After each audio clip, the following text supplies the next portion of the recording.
Par défaut, Google Analytics se contente de traquer les chargements de vos pages. Un internaute arrive sur votre site et charge telle page, puis telle autre. Google Analytics peut alors ensuite retracer le parcours des utilisateurs. Mais que faire si vous voulez aller plus loin? Si vous voulez suivre les interactions de vos visiteurs avec le contenu d'une page? Par exemple, le nombre de clics sur tel lien, le nombre de téléchargements de ce PDF, le nombre de clics sur ce bouton ou le nombre de clics sur cette vidéo. Dans ce cas-là, il va falloir utiliser les événements. Vous allez modifier le code de votre site pour permettre à Google Analytics de comprendre qu'un événement important vient de se produire. Il y a deux solutions pour cela. Première solution, vous savez coder. Dans ce cas, référez-vous simplement à la documentation de Google pour découvrir comment faire.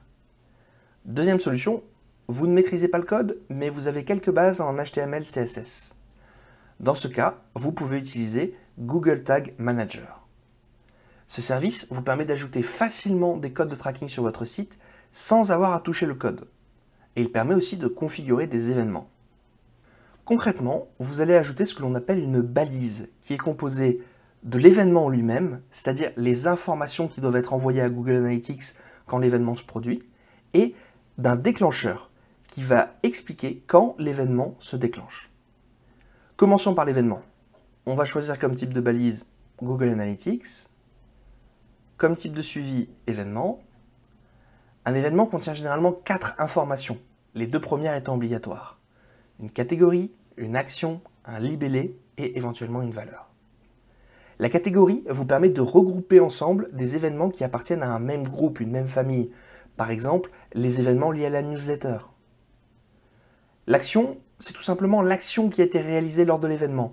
Par exemple, lire une vidéo, télécharger un PDF, cliquer sur un bouton, compléter un formulaire. Si on reprend notre exemple de newsletter, il pourrait s'agir des clics sur le bouton « La newsletter » pour faire apparaître la fenêtre qui permet de s'inscrire, ou directement les inscriptions à la newsletter, ou encore des clics sur le bouton « Recommander la newsletter à un ami ». Le libellé, lui, vous permet de préciser et de donner un peu de contexte sur l'action. Pour la newsletter, par exemple, ce pourrait être « Où était placé ce bouton pour s'inscrire à la newsletter ?» En bas des articles de blog, dans la barre latérale du blog, sur la page d'accueil, etc. La valeur, enfin, vous permet d'attribuer des points ou une valeur monétaire en euros à chaque événement. Un visiteur qui laisse son email vaut 150 €. Cela peut vous aider à voir directement dans Google Analytics le retour sur investissement de vos campagnes payantes. Vous avez investi 300 €, mais vous avez obtenu 600 € d'inscription à la newsletter. Un petit conseil, prenez le temps de lister tous les événements que vous avez besoin de traquer avant de commencer à les paramétrer. Définissez une taxonomie cohérente pour tous les traquer. On parle d'un plan de tracking. Ok, il ne reste plus qu'à indiquer le numéro de série de votre compte Google Analytics et vous avez terminé avec l'événement. Maintenant, il nous faut créer le déclencheur. Imaginons par exemple que l'on veut mesurer les clics sur un bouton de votre site.